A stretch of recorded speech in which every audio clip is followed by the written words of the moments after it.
Welcome back to this special show on CNBC-TV18. We're in conversation with Alia Bhatt. Alia, in my introduction, I mentioned that, you've donned so many hats and with so much ease. You've also turned investor with so many brands, right? And I want to know, you mentioned before that, you're a storyteller. Yeah. So what do you look for in a startup? Is it the business model that attracts you? Is it the founder that attracts you? What does Alia Bhatt look for before investing? So, of course, a big part of it is the story. It has to connect with what the expectations I have maybe for a brand, but also it has to materialize. It can't just be a beautiful story and have no growth, or no potential of massive growth. So sometimes you just go with an instinct, and the way I function in life is the decisions I take super quickly. Those are the ones that actually I'm most sure of. The ones that I take a really long time with, then I'm not sure, then okay, something else is going to happen. Or then it's maybe because somebody else is saying something, that's why I'm doing it. I'm giving you Phool's example. I think, like my team brought me the presentation. And I was like, yeah, let's do it. And they're like, maybe you should meet with the founder once. And we met over Zoom. Okay. Yeah, like it was like on a car ride. And I was like, to me, it was just the idea of it met so much with my belief of what we can do for our planet, for example. Absolutely, and Phool's basis and core of the brand is they pick up temple flower waste and they make incense out of it. And that is not just about, and it's women who are picking up these, the waste and the flowers and stuff, and they're making incense. And incense is a very big part of Indian culture. And culture all over the world, but specifically, agarbatti to hamare har ghar mein chalti hai. So I loved that, and I loved their vision for the future of Phool. It's a brilliant startup, and so basically clean, safe, safe, and also just very simple. And also, you think about who else is interested, right? Who else is investing in the brand? Put all that together. To me, it's like a very instinctive, quick decision. Like Super Bottoms also happened like that. I found out I was having a baby, and I was going through this nesting phase, and I was thinking about the future and what diapers and this and that, and research karte Super Bottoms fell into my lap, and I was like, wow, the timing is impeccable. And I again met with the founder Pallavi, who's a wonderful lady, and had such interesting notes to share on how they began. And we've had both your startups feature on the channel, and I've done the interviews. So fabulous startups. But I want to know, you've invested so many times. Are you the person now who also looks at the number crunching aspect of the business? Do you look at it for quarterly results? Numbers with me is like to me, my only brief to the team when before we began Edamama was, आप मेरे को जैसे elevator में समझाते हो ना, elevator pitch, or like that I'm a child. I should be able to understand it in the matter of 5 minutes. If I don't understand it, then it's too complicated. So I gave them that one task. They're like, okay, fine, don't worry. So we'll only bring it to you. So numbers to be even, it becomes very muddled. So for me, what I need to know is, like whatever, this top line, below the line, and it's just very irritating. But what I need to know is, okay, what our target was set out. Are we achieving that or not? And if we're not achieving that, why aren't we achieving that? And what can we do? But I think we managed pretty well. I mean, to get a giant like Reliance investing in your brand is absolutely all right. In an age, Alia, where sustainability is so crucial, I want to know, whatever partnerships you do, the startups you invest in, how do you ensure that they promote cleaner practices, responsible, eco-friendly practices? So ensuring on a day-to-day basis is difficult, but believing in I think the want for the most livable planet that we're on, I think everybody shares that. Even the fashion industry, I think we're going through a big shift. I think everyone is more aware of the impact that we're creating on the environment and the planet. And everybody's slowly but surely taking responsible steps towards making that a reality, and towards ensuring that we're living and producing and manufacturing in a more conservative manner, or in a more aware manner.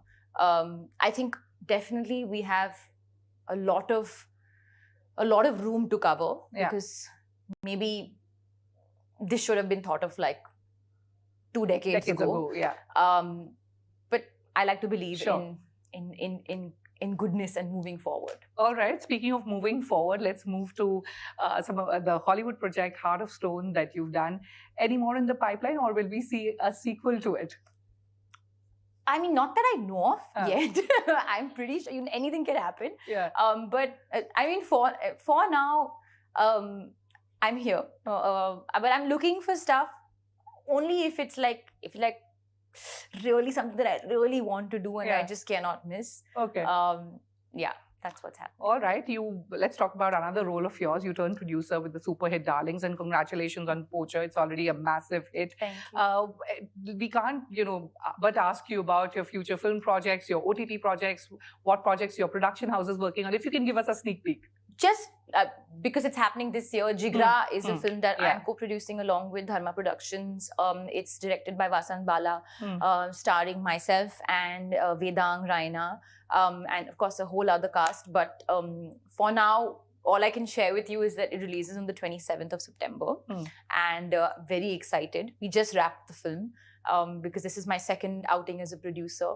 I said this last time as well after Darlings, that every time I was on set for Darlings and in the post, and I just felt like every day was such a learning experience, and similarly has been with Jigra. In fact, with Jigra, I think I've really got into for the first time I got into budgeting, which was like I've never done before. So it was quite an interesting experience. Of course, handheld by our co-producer, Marike D'Souza, and with, Apurva, Dharma. They were really, really warm and like Alia, you should learn. Come on, you're a producer now. But at Eternal, we're developing a lot of content that is in creative development at the moment. So let's see where that goes. All right. Alia, as a young mother, professional, entrepreneur, actor, whatever roles that you're in, tell, just for our viewers, if you could talk about the work-life balance, how do you achieve that? And most importantly, what is the kind of ecosystem that is required to achieve that?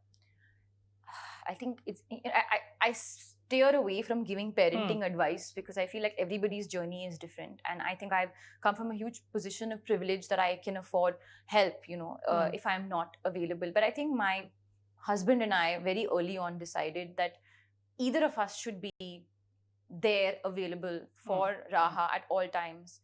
So we're all constantly splitting our roles. Like if I'm traveling, he's at home. If he's at shoot, I'm at home. Because one of us wants to be with her at all times. And if we can't manage the schedule, we have grandparents ready to kind of jump up and be happy helpers. But I have to be very honest with you, the balance is never going to be easy.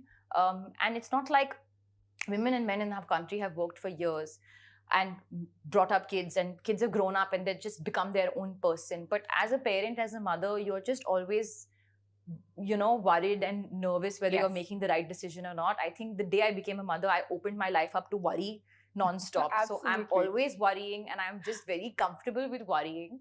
And all I can say is I do my best and, leave everything up to the rest. All right, Alia, we can't let you go without asking you some rapid fire questions. It's the Gucci rapid fire. Oh, God. So brace yourself. My first question, your favorite Gucci look or accessory?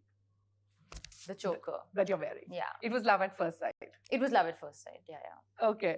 Next one. Most iconic Gucci product according to you?